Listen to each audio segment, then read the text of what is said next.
Последниве неколку години Битола е заплашена од честата појава на канцерогени белодробни заболувања и леукемични заболувања. Битолската јавност е неподелена во мислењето дека основен причинител за ваквата појава е нездравата животна средина која е во Битола. Дали СДС како политички субјект има своји идеи, размислувања и концепт како да се надмине оваа ситуација за Битола и Битолскиот регион. Вие синоќа со протестот околу загадувањето во Битола се одваживте, мислам дека во голем број како битолчани, и окренавте гласот во ова време невреме да кажете дека сакате да имате здрава животна средина за живење, што е уставна категорија во нашата држава.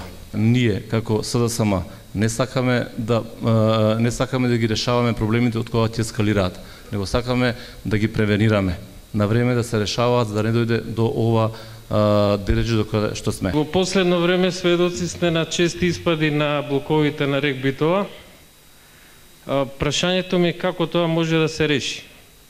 Секој таков испад прво значи увоз на скапа електрична енергија, што се одразува на джепот на граѓаните на Република Македонија, и второ скапи поправки. Се плаша, а и со релевантните членови на комисијата, се плашиме дека ако имаме нормална зима, не како 2011 со минус 30, минус 25, нормална зима, нормална, 0, минус 5, дека може ќе имаме рестрикции. Зошто ќе имаме рестрикции? Затоа што ќе не може и увоз да се реализира. Зошто ќе не може увоз да се реализира? Затоа што јагленокопите во Србија се поплавени. Тие ги резервираа увозите. Така да не е проблем дека они ќе најдат негде дека ќе поземат пари од странство и ќе купат струја. Проблем е дека ќе нема од каде да купат таа струја. Брза и итна гасификација. Тоа можеме да го ветиме не повеќе од 9 до 10 месеци. Имаме сериозно добар пример не само за Македонија, не само за југоисточна Европа, тоа е примерот со струмица. Ако трошевме 460.000 евра годишно за грејење на училиштата, детските градинки и другите општински институции, секоја година сега трошиме 220.000 евра. Значи имаме некои 240.000 евра заштеда годишно. Тоа е повеќе од 55% од парите кои што ги даваме за грејење. И сите овие пари остануваат на училиштата, сите овие пари остануваат на градинките, сами располагат со заштедите, па инвестират во кабинетски услови, во напредување на наставата, имат повеќе екскурзии и слично, сами по себе доказ колку тоа економски влијае, но истовремено гасот е еколошки енергенс. Имаме разни дискусии за кревање на пензијата. Дали е точно дека фамилијата ни ја крена пензијата со 5% и од друга страна законот, еден член од законот го изменаја за да не можеме да ја добиеме таа пензија која треба да се усогласи со пензиите кои ги добиваме во годината 2 пати. ВМРО ДПМН и Никола Груевски манипулираат со пензионерите, манипулираат со сите нас, обидувајќи се да создадат впечаток дека пензиите ќе ги зголемат за 5%. Има факти кои што говорат во прилог на ова што ви го кажувам.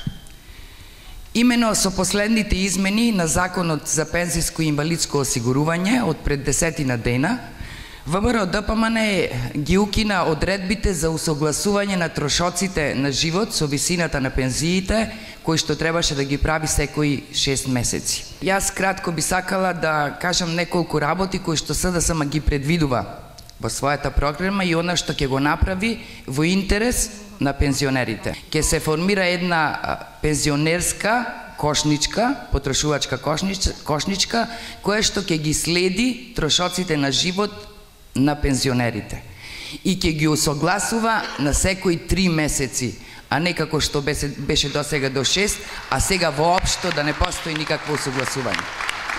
Со воведувањето на мој термин, ние како пациенти се соочуваме со големи малтретирања.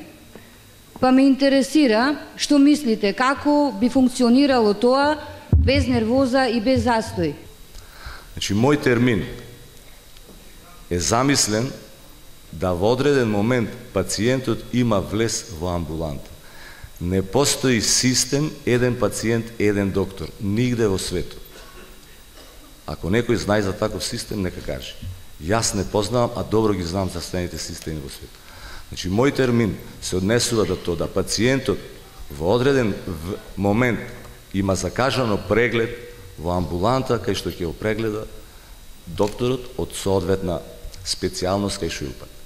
Мој термин поединец доктор постои во светот, али то на терцијарно здравствено ниво, кај што поединци доктори се занимаваат со одредени диагнози, а то се двајца, тројца, да речеме во Македонија, каде сите пациенти во одреден момент ќе стигнат до тој високо квалитетен доктор.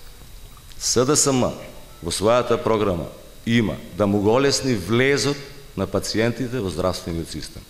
Да нема чекање, да нема турканици и целокупното свое внимание ќе го свртиме на превентивата, оти во народот поарно да се спречи, отколку да се лечи. Оти лечењето е скапа работа. И благодарам.